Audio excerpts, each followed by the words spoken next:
அளவற்ற அருளாளனும் நிகரற்ற பெயருடையவனுமாகிய அல்லாஹ்வின் திருப்பெயரை கொண்டு இன்றைய ஜும்மா உரையினை ஆரம்பம் செய்கிறேன். அல்லாஹ் ரப்பில் ஆலமீன் திருமறையாளனை சொல்கின்றான். சூரத்துல் இக்லாஸ் என்ற ஒரு சூறாவை அல்லாஹ் ஒரு மிகச்சிறந்த சூறாவாக நமக்கு அருளியிருக்கின்றார்.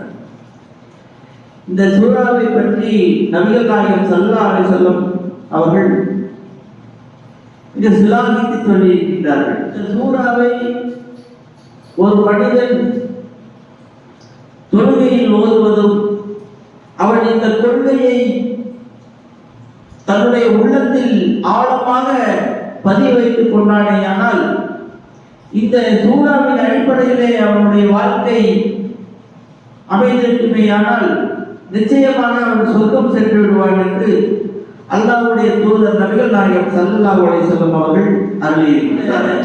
சூரா என்னவென்று சொன்னால் சூரத்துல் இக்லாஸ் 4 வரிதான். எல்லா நபிமார்களுக்கும் அடிப்படையே இந்த சூரா தான். ஆதம் நபியிலிருந்து இறுதி நபி முஹம்மது நபி ஸல்லல்லாஹு அலைஹி வஸல்லம் அவர்கள் வரைக்கும் இந்த சூறாவை அடிப்படையாக கொண்டுதான் இந்த உலக மக்களுக்கு நேர்வழியை காட்டுவதற்கு இந்த சூறாவின் அடிப்படையில் தான் எல்லா நபிமார்களும் இந்த உலக மனித சமுதாயத்திற்கு பிரச்சாரம் செய்து வந்தார்கள். அந்த சூறா என்ன சொல்லுகிறது என்று சொன்னால், குல் ஹுவல்லாஹு அஹத், அல்லாஹ் ஸமத், லம் யலித் வலம் யூலத் வலம் யகுல் லஹு குஃபுவன் அஹத். இந்த சூறா என்ன செய்தியை சொல்லுகிறது? நாம் இதை அவர்களுடைய மொழியிலே, தாய்மொழியிலே நாம் இதை டிரான்ஸ்லேஷன் செய்து கொள்ள வேண்டும். குல் ஹுவல்லாஹு அஹத், அல்லாஹ் ஒருவன் என்று கூறுகிறார். அல்லாஹ் தனியாக இருக்க முடியாது.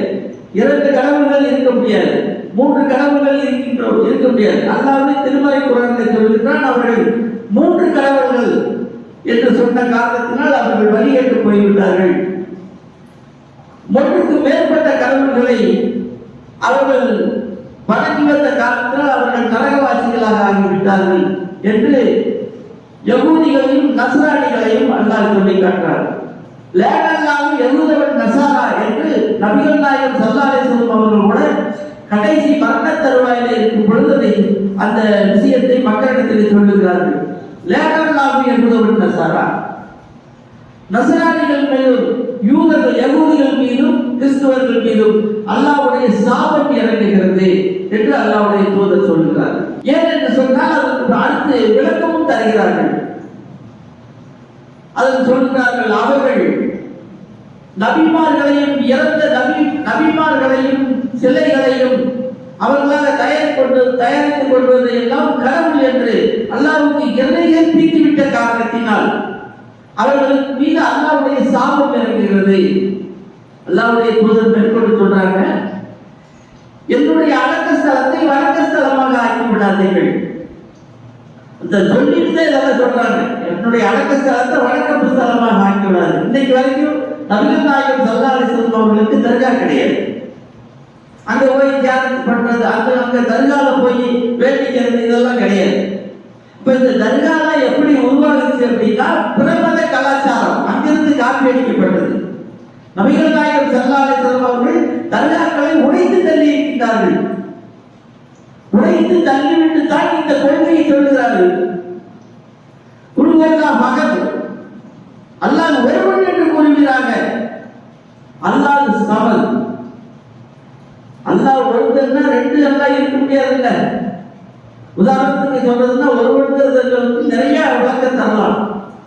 ஏன்னா ஒரு பள்ளிக்கூடத்துல 2 ஹெட்மாஸ்டர் இருக்க முடியாது. உதாரணம் சொல்றதா இருந்தா ஒரு மனிதனுக்கு 2 தந்தைகள் இருக்க முடியாது. ஒரு ஊருக்கு 2 பிரசிடென்ட் இருக்க முடியாது. அப்ப எல்லாமே 2 இருக்க முடியாத பல்வேறு விஷயங்கள் இருக்கிறது. அப்ப 2 இருக்க முடியாத ஒரு நாட்டுக்கு 2 முதலமைச்சர் இருக்க முடியுமா? 2 பிரைம் மினிஸ்டர் இருக்க முடியுமா? இருக்க முடியாது. இப்ப துணை முதலமைச்சர், துணை பிரதமர் என்று வேணாலும் போட்டுக் கொள்ளலாம், துணை ஹெட்மாஸ்டர் என்று போட்டுக் கொள்ளலாம், துணை பிரசிடென்ட் என்று போட்டுக்கலாம். வைஸ் வைஸ் பிரசிடென்ட் போட்டுக்கிற மாதிரி. ஆனா தலைமை ஒன்றுதான் இருக்க முடியும். ஏன் அப்படி அப்படின்னா 2 இருந்தா சிக்கலாயிக்கணும். அப்ப 2 பேர் இருந்துட்டு ஒரு காரியத்தை செய்யலாம் பாரு, ஒருத்தர் செய்யக்கூடாது. அப்ப இது 2 பேர்த்து சேர்க்கலாம் பாரு ஹெட் மாஸ்டர், 2 பேர்த்து குறைக்கணும் பாரு இன்னொரு ஹெட் மாஸ்டர். அப்ப 2 பேர் இருந்தா அது அந்த நாடு நாசமா போயிடும். அதான் அல்லா சொல்லி காட்டுறார், 2 கடவுள்கள் இருந்திருந்தால், 2க்கு மேற்பட்ட கடவுள்கள் இருந்திருந்தால் இந்த உலகம் என்னைக்கும் நாசமாய் போயிருக்கும் என்று அல்லாஹ் திருமறை குர்ஆனிலே சொல்லி காட்டுகின்றார். நாசமா போன இந்த பூமி சுத்துது, பூமி கிழக்கு நோக்கி சுத்துகிறது. இன்னொரு கடவுள் வந்து மேற்கு நோக்கி சுத்த வச்சா என்ன ஆகும்? அப்ப கிழக்கு நோக்கி சுத்துறது மேற்கு நோக்கி சுத்தினா ஒருத்தர் லெப்ட்ல சுத்துறது, ஒருத்தர் ரைட்ல சுத்துறது, 2 கடவுள் 2 வேலை பார்க்கறாங்க. அப்ப நம்ம எங்க சுத்த கேள்வி வந்துருதா இல்லையா? அப்போ இந்த உலகம் சிஸ்டமேட்டிக்காக இந்த உலகத்தை பாருங்கள். இந்த உலகத்தில் இருக்கிற அனைத்து அண்ட சராசரங்களும் எவ்வளவு சரியாக சென்று கொண்டிருக்கிறது என்பதை நீங்கள் சிந்தித்து பார்த்தீர்கள் என்றால் கடவுள் ஒருவன் தான் இருக்க முடியும். ஒருவன் இருந்து நிர்வகிக்கிற காரணத்தினால்தான் இந்த உலகம் சீராக செம்மையாக ஓடிக்கொண்டிருக்கிறது என்று அல்லாஹ் திருமறை குர்ஆனிலே நமக்கு பகுத்தறிவை ஊட்டுகின்றார். மடையனுக்கு புதிய முறையாக சொல்லுகின்றார். இப்ப 2 கடவுள் இருக்க முடியாது. ஒருவன் தான் ஆகும். அல்லாஹ் சமது, அவன் தேவைகளற்றவன். தேவைகள் மனிதனுக்கு எல்லாத்துக்கும் இருக்குதா இல்லையா? எல்லாத்துக்குமே தேவைகள் இருக்கிறது. அப்ப எந்த மனிதனாக இருந்தாலும் அவனுக்கு உணவு தேவை இருக்கிறது, இந்த காற்று தேவை, உயிர் வாழணும்னா காற்று வேண்டும், காற்று தேவை இருக்கிறது. இந்த மனிதனுக்கு பலவீனங்கள் இருக்கிறது, துணைவி தேவை இருக்கிறது, துணைகள் தேவை இருக்கிறது. அப்ப குழந்தைகள் தேவை இருக்கிறது, வயதான காலத்தில் நம்மை பாதுகாப்பாங்க, அவர்களுக்கு ஒரு ஆதரவு கிடைக்கும் என்ற துணைகள் தேவைப்படுகிறது. பொருளாதாரம் தேவைப்படுகிறது. இந்த உலகத்தில் வாழ்க்கை பொருளாதாரம் வேண்டும், சம்பாதிக்கணும். சும்மா உட்கார்ந்து காலம் தள்ள முடியாது. அப்ப தேவைகள் உள்ள மாதிரி தான் அல்லாஹ் எல்லா ஜீவராசிகளையும் படைத்திருக்கின்றார். மனிதனையும் தேவைகள் உள்ளவனாக தான் படைத்திருக்கின்றார். தேவைகளுக்கு அப்பாற்பட்டவன் இறைவன். தேவைகள் உள்ள மனிதனாக இருக்கின்றதனால் புதிய புதிய கடவுள் கொள்கைகளை உருவாக்கியவர்கள் எல்லாம் காணிக்கை என்ற பெயரிலே வாழ்கிறார்கள். காணிக்கை என்ற பெயரில் மக்கள்கிட்ட செல்வங்களை கலெக்ஷன் பண்ணி அது கோடீஸ்வரனா இருக்கிறத பார்க்கிறோம். புரோகிதரா இருக்கிறவன் பல கோடிக்கு அதிபதியா இருக்கிறான். ஆனா அவங்க போய் காசு கொடுத்துட்டு வரவே அண்ணகாவடியா இருக்கான். அதுக்கு வட்டிக்கு வாங்கிலாம் கொண்டு போய் இந்த மாதிரி பண்றதுகளை பார்க்கிறோம். இங்க இருந்து ஏர்வாடி போற ஏர்வாடியில என்ன இருக்கு? ஏர்வாடியில மண்ணா போட்ட ஒரு தடவை போதிச்சு வச்சிருக்காங்க, அவ்வளவுதான். அந்த எலும்பு கூட வக்கி மண்ணா போயிருக்கும். ஆனா அவங்க ஒரு அப்படியா மகன் அப்படியாவே இருந்துட்டு போயிட்டு இருந்தாலும் அவர் கடவுளா ஆக முடியுமா? அவர் தேவைகளுக்கு அப்பாற்பட்டவரா? அவர் தேவைகளுக்கு அப்பாற்பட்டவரா இருந்திருந்தா இறந்திருக்க கூடாது இல்ல? அவரே பலவீனமாகி இறந்துட்டாரு. அது என்ன காட்டுது? அவர் கடவுள் இல்லை. இன்னும் என்ன சொல்றாங்கன்னா அவர் கடவுள்கிட்ட வாங்கி தருவாருன்னு ஒரு நம்பிக்கை இருக்கு. கடவுள்கிட்ட வாங்கி தருவாருங்கிற நம்பிக்கை நபிகள் நாயகர் ஸல்லல்லாஹு அலைஹி வஸல்லம் சொன்னாங்களா? நீங்க அவளியாக்கள்கிட்ட போய் பிரார்த்தனை பண்ணி துவா செய்யுங்க, அவளியா அல்லாஹ்வுக்கு நெருக்கமா இருக்கிற வாங்கி தந்துடுவார். இறந்தவர்கள் செவியேற்க மாட்டார்கள் அல்லாஹ் திருமறை குர்ஆன்ல தெளிவா சொல்றாங்க. இறந்தவர்கள் செவியேற்க மாட்டார்கள் அப்படி சொல்லிட்டு மேலும் சொல்றாங்க, அப்படியே செவியேற்றார்கள் என்று வைத்துக் கொண்டாலும் பதில் தர மாட்டார்கள். அல்லாஹ் வந்து அவளியாக்கள் செவியேற்றார்கள் என்று வைத்துக் கொண்டாலும் அவர்கள் பதில் தர மாட்டார்கள் அல்லாஹ் சொல்றான். ஏன்னா மனுஷன் தானே, மனுஷனை தான் பிறந்து வச்சிருக்கு, மனுஷனாத்தான் வாழ்ந்துருக்காரு. வாழ்ந்த காலத்துல பேசுனா பதில் சொல்லுவாரு, கேள்வி கேட்டா பதில் சொல்லுவாரு, உதவி கேட்டா தன்னால இயன்றதை செய்வார். மனிதன் தான் அப்படித்தான். ஆனா இறந்து வர முன்னாடி மனிதன் தானே அவரு. இறந்து போயிட்டதுனால அவர் கடவுளாக முடியாது. அவரே இறந்து போயிட்டார் பலவீனமாய். அவர்கிட்ட போய் வேண்டிக்கிட்ட உடனே ஒரு கை மேல வந்து இந்த எடுத்துக்க, இந்த அவனுக்கு உதவி செய்ய 1 லட்சம் ரூபாய் தர்றேன் கொடுத்துருக்காங்க. எந்த வழியாகவும் தம்பி உதவி செய்யணும். மறைவாக இருந்து கொண்டு உதவி செய்வது அல்லாஹ்வுடைய தன்மை, படைத்தவனுடைய தன்மை. படைத்தவனுக்கு உதவி கேட்கிறோம். படைத்தவனுடைய சக்தி என்ன? உலகத்திலே எந்த மூலையில் இருந்தாலும், இந்த அண்ட சராசரத்திலே எங்க செவ்வாய் கிரகத்துல போய் மனுஷன் இருந்தாலும் அங்கும் உதவி செய்யக்கூடிய தன்மை உள்ளவன் அல்லாஹ். ஏன்னா அவனுடைய சக்தி. ஏன்னா இன்னும் நிறைய பேர் அல்லாஹ் தப்பா தான் புரிஞ்சுட்டு இருக்காங்க. ஏன்னா அல்லாஹ் வந்து 7 வாரங்களுக்கு அப்பால் இருக்கிறார். ஆனாலும் அவனுடைய சக்தி நம்மோடு இணைந்திருக்கிறது. அல்லாஹ்வுடைய கருத்துக்குள்ளதே அந்த பூமியை அடக்கும்னா, அப்ப அந்த பூமிக்குள்ளது நாமெல்லாம் இருக்கிறோம்னா அவனுடைய கருத்துக்குள்ள அனைத்தும் அடங்குங்கிறாங்க. அப்ப அல்லாஹ்வுக்குள்ளதா இறைவனுக்குள்ளதா நாம இருக்கிறோமே தவிர நம்ம கிட்ட இறைவன் இல்லை. நம்ம நிறைய பேர் தப்பா புரிஞ்சு வச்சுட்டு இருக்காங்க. அப்ப இறைவன் என்பவன் இறைவனுக்குள்ளதை நாம இருக்கிறோம். இறைவனுடைய சக்திக்குள்ளதை நாம உட்பட்டு இருக்கிறோம். அப்ப அவன் நாடியதை செய்ய அவனுடைய கருணையினால் நாம் வாழ்ந்துட்டு இருக்கிறோம். நாம பண்ணக்கூடிய தவறுகளுக்கு, நாம பண்ணக்கூடிய பிரச்சனைகளுக்கு அவன் நினைச்சா ஒரு செகண்ட் அழிச்சுடுவான். அவனை சக்தி உள்ளவன் இல்லாம பண்ணிடுவான். ஆனாலும் அவனுடைய கருணைக்கு மேல கருணையாளர். அதனாலதான் ரஹ்மான் ரஹீம்ங்கிறோம். அளவற்ற அருளாளன் நிகரற்ற அன்புடையோர். அவ்வளவு அன்பு மேல பாசத்தையும் அன்பையும் கொற்ற அல்லாஹ். அப்படிப்பட்ட அல்லாஹ் அவன் தேவைகளுக்கு அப்பாற்பட்டவன். அவனுக்கு ஏதாவது தேவை இருக்கா? அவனுக்கு தேவை இருக்கு. நாம போய் இறைவன்கிட்ட துவா கேட்கிற பிரார்த்தனை செய்யறோம்னா எது நம்ம பலவீனத்தை சொல்லி கேட்கிறோம். இறைவா நீதான் உதவி செய்யணும். நபிகள் நாயகம் ஸல்லல்லாஹு அலைஹி வஸல்லம் சொல்றாங்க, இறைவனிடத்தில் மன்றாடி கேளுங்கள். உங்கள் இறைவன் கஞ்சன் கிடையாது. உங்கள் இறைவன் தாராள மனம் படைத்தவர். அவன்கிட்ட நிறைய கேளுங்க, விருப்பத்தை கேளுங்க. ஆனால் இறைவன் உங்களுக்கு நன்மையை தான் செய்வான். எது நல்லதோ அதை செய்வான்ங்கிறாங்க நபிகள் நாயகம் ஸல்லல்லாஹு அலைஹி வஸல்லம். இப்ப தேவைகளுக்கு அப்பாற்பட்டவனாக இருக்கின்றான். நம்ம தேவைகளுக்கு உள்ள உட்பட்டவர்களாக இருக்கின்றோம். மனிதர்களாக இருக்கக்கூடிய நாம் தேவைகள் உள்ளவர்கள். இறைவன் தேவைகள் அற்றவர். தேவைகள் அற்றவர் இறைவனிடத்துல நாம பிரார்த்தனை செய்கின்றோம். தேவைகள் உள்ளவன்கிட்ட கேட்கல. தேவைகள் உள்ளவன்கிட்ட போய் கேட்டா, ஒரு மனுஷன் போய் அவனுக்கே தேவை இருக்கிறது. என்னங்க நீங்க வந்து திடீர்னு ஒதுங்கி கேட்கறீங்க, பகல் 10,000 ரூபாய் ஒதுங்கன்னு போய் கேட்டா, நேற்று தான் வந்தாரு அங்க ஒரு இது வாங்கி போட்டு அதுல ஒரு 10-15 ரூபாய் வாங்கி அதுக்கே 5,000 10,000 ரூபாய். இப்படி சொல்லக்கூடிய மனிதர்களை பார்க்கிறோம். இப்ப நம்ம உதவி கேட்டால் அவங்க நமக்கு மேல தேவை அவருக்கு இருக்கு. அப்ப ஒவ்வொரு மனிதர்கள் வந்து தேவைகள் உள்ளவர்களாக நாம் படைக்கப்பட்டிருக்கிறோம். ஆனா அல்லாஹ் தேவைகளுக்கு அப்பாற்பட்டவனாக இருக்கின்றார். ஆகவே அல்லாஹ்விடத்தில் மன்றாடி கேளுங்கள் என்று அல்லாஹ்வுடைய தூதர் நபிகள் நாயகம் ஸல்லல்லாஹு அலைஹி வஸல்லம் சொல்லி காட்டுறாங்க. இப்ப தேவைகள் அற்றவன் அல்லாஹ்.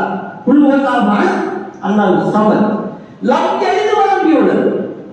அல்லாஹ் இன்னும் தெளிவாக சொல்லுகிறார், லம் யலித் வலம் யூலத். யாரையும் அவன் பெறவும் இல்லை, யாருக்கும் அவன் பிறக்கவும் இல்லை.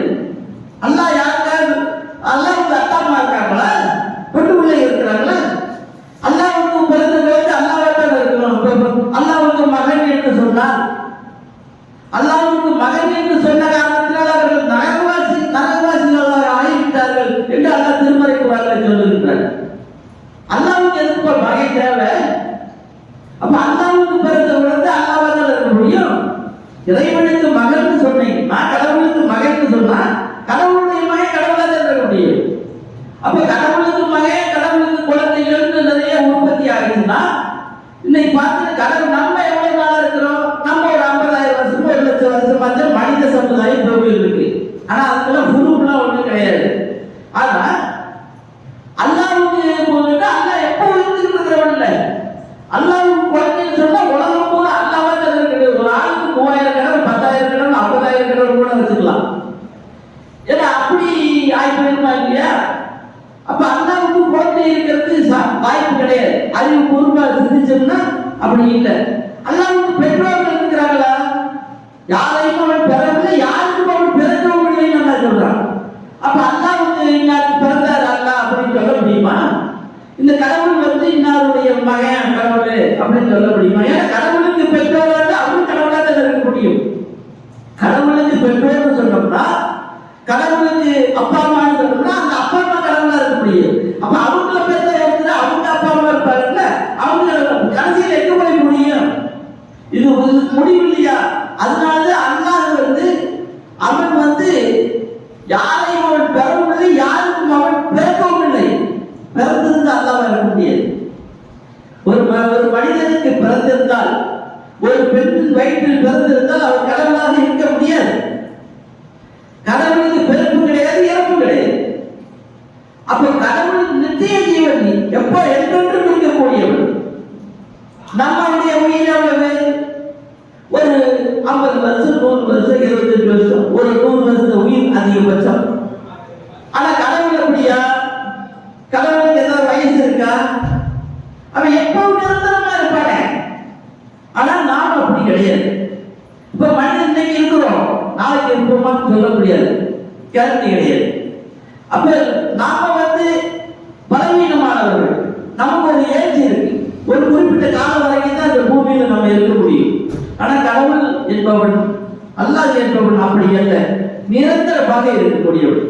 அதனாலதான் அவனுக்கு அப்பா அம்மா இருக்க முடியாது என்று சொல்லுது. அப்ப அப்பா அம்மா இருக்க முடியாது, லாஜிக்காவே கிடையாது. சிந்திச்சு பார்த்தோம்னா, பகுத்தறிவோடு நல்ல சிந்தனை செலுத்தி பார்த்தோம்னா, கடவுள் என்பவன் ஒருவனாகத்தான் இருக்க முடியும். நிறைய கடவுள் இருக்க முடியாது.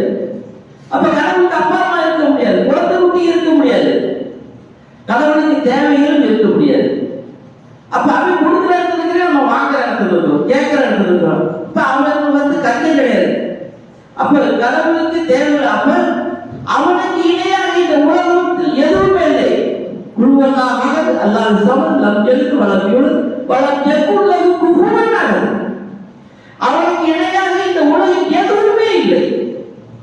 கடவுளுக்கு இணையாக இது இருக்கு ஏதாவது சொல்ல முடியுமா? இது கடவுள் மாதிரி ஒரு அப்படின்னு சொல்ல முடியுமா? அப்ப கடவுளை யாராவது உலகத்துல பார்த்தார்களா? இறைவனை அல்லாஹ் யாரும் பார்த்ததில்லை.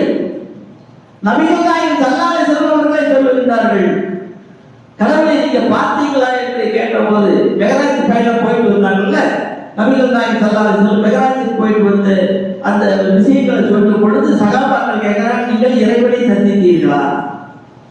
அப்ப நபிகள் நாயகம் சொல்றாங்க, அவன் ஒளியானவன், அவன் எப்படி நம்ம சந்திக்க முடியும்?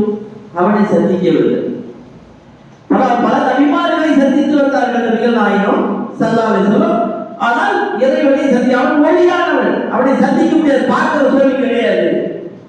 ஏன்னா மூசா நபியை கடவுளை பார்க்கறதுன்னு சொல்லி போட்டு அவர் பட்டமான திருமலை குரல்ல சொல்லி காட்டுறான். மூசா நபி மண்டாடி கேட்கிறாரு, பிடிவாதமா நான் உன்னை பார்க்கணும், நீ எந்த அந்த மலையை பார்க்கிறாங்களா?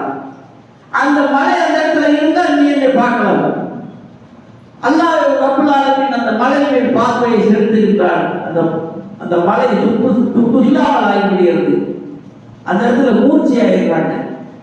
மறுபடியும் உயிரோடு எழுப்பி மூசா நபியை கேட்கிறாங்க, என்ன கடவுளை என்ன பார்க்க மாட்டீங்க? யாரெல்லாம் உன்னை பார்க்கிற எங்கமே எனக்கு இல்லாம போச்சு இறைவா அப்படின்னு துவா செய்யறார். இப்ப எதார்த்தம் என்ன அப்படின்னா, அந்த கண்களை நமக்கு தரவில்லை. இப்ப கடவுளை பார்ப்போமா என்று நபிகள் நாயகம் ஸல்லல்லாஹு அலைஹி வஸல்லம் அவர்களிடத்திலே இந்த சகாபாக்கள் கேட்கும் போது சொல்றாங்க, சொர்க்கவாசிகளாக மாறும் பொழுதுதான் நாம் கடவுள் தன்னை காண்பிப்பான். ஏனென்றால் யதார்த்த சயின்ஸ் படி சிந்திச்சோம்னா அவன் கொடுத்திருக்கிற பார்வை கண்டிஷன் இவ்வளவுதான். நம்ம கண்ணுடைய கண்டிஷன் இதுதான். அவன் படைத்த சூரியனையே நாம் பார்க்க முடியவில்லை, அவனுடைய பிரகாசத்தை பார்க்க முடியவில்லை. அப்ப அந்த சூரிய படைப்புடைய பிரகாசத்தை பார்க்க முடியாத அளவுக்கு பலவீனமா நம்மளை படைத்திருக்கிறான். அப்ப கடவுளுடைய பிரகாசத்தை பார்க்கணும்னா சொர்க்கத்திற்கு சென்றவர்கள் சொர்க்கவாசிகளுக்கு அந்த தன்மையை அந்த தருவான். இப்ப அவன் கொடுத்தாங்க, நம்ம பார்க்க கூட்டாங்க அளவுக்கு நம்ம உடலை அமைத்து வைத்திருந்தாங்கன்னா தான் பார்க்க முடியும். நமக்கு அப்படி அல்ல அமைத்து கொடுக்கல, பலவீனமாக படைத்திருக்கிறார். மனிதர்களை நாம் பலவீனமாகவே படைத்திருக்கிறோம். அல்லாஹ் திருமறை குர்ஆன்ல சொல்லி காட்டியிருக்கிறார். இப்ப தேவைகள் உள்ளவராகும். அப்ப திருக்குறான்ல இறைவன் சொல்லக்கூடிய இந்த சூறாவை சரியான முறையிலே நாம் விளங்கிக் கொண்டால், சரியான முறையிலே நாம் புரிந்து கொண்டால், இந்த சூரத்துல் இக்லாஸ் ஒன்று போதும்.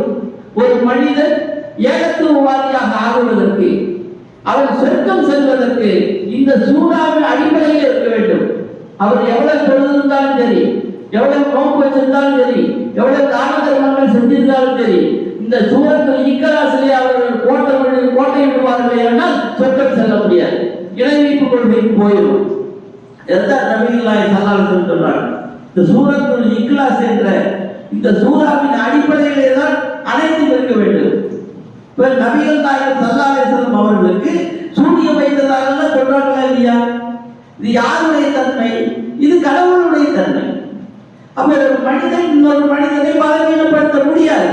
அவன் உள்ளத்தை பலவீனப்படுத்தித்தான் ஏதாவது செய்கிறார்களே தவிர உண்மையில் அவனுடைய பலவீனமே தவிர இறைவன் அந்த தன்மை தரவில்லை. ஆகவே ஏகத்துவத்தை சரியாக ஒரு மனிதன் புரிந்து கொண்டு செயல்பட்டானால் அவன் இந்த பலவீனமான பேய் பிசாசு குடிச்சாத்தார்கள் பயப்பட மாட்டான். ஒரு கொலைக்காரன் அதை பண்ணிடுவாங்க, பயப்பட மாட்டான். என்ன காரணம்? அல்லாஹ் விருத்தை தவிர வேற ஒன்றும் எனக்கு அணுகாதுப்பா. உள்ள யூசிப்பா இல்லாம கதவெல்லாம் உள்ளதா கொஞ்சம் அல்லாஹ் விதித்தை தவிர எனக்கு வேற எதுவும் அணுகாது. இது கூட அல்லாஹ் இருக்காடா, அல்லாஹ் எனக்கு விதிச்சது நடக்கும். நீ என்ன பண்ணிட அந்த தைரியத்தை அல்லாஹ் இந்த சூரத்தில் இக்லாஸ் மூலமாக மிக தெளிவாக தருகிறார். இந்த சூரத்தில் இக்லாஸ் என்ற இந்த சூறாவை சரியாக விளங்காத காரணத்தினாலும், விளங்கியவர்கள் அதை சரியாக விளக்காத காரணத்தினாலும், அவர்களே அதற்கு முரண்பட்டு தங்களுடைய தொழில்களை அமைத்துக் கொண்ட காரணத்தினாலும், சூரத்துல் இக்லாஸ் சரியா புரிஞ்சு வச்சிருக்கிறவங்க அடுத்து கவுண்டரி கொடுக்கறது ஆயிட்டு போடுறத பார்க்கறோமா இல்லையா? அப்ப இதெல்லாம் என்ன காரணம்? சூரத்துல் இக்லாஸ் புரிஞ்சும் அந்த மக்களுக்கு அந்த மூட நம்பிக்கையில அமுக்கிற வேலையை முரண்பட்டு செய்யக்கூடிய காரியத்தை பார்க்கிறோம். அதனால அன்பு சகோதரர்களே, இந்த சூரத்துல் இக்லாஸ் என்ற இந்த சூறாவை சரியான முறையில் விளங்கி நாம் தாவா காலத்திலையும் இதை மக்களுக்கு சரியான முறையில் எடுத்துச் சொல்ல கடமைப்பட்டவர்களாக இருக்கின்றோம். அப்படிப்பட்ட நல்லக்களாக உங்களையும் என்னையும் எல்லாம் ஆக்கி அருள்வானாக என்று கூறி இந்த ஜும்மாவுரை முதல் உரையை நிறைவு செய்கிறேன். வாருங்கள்.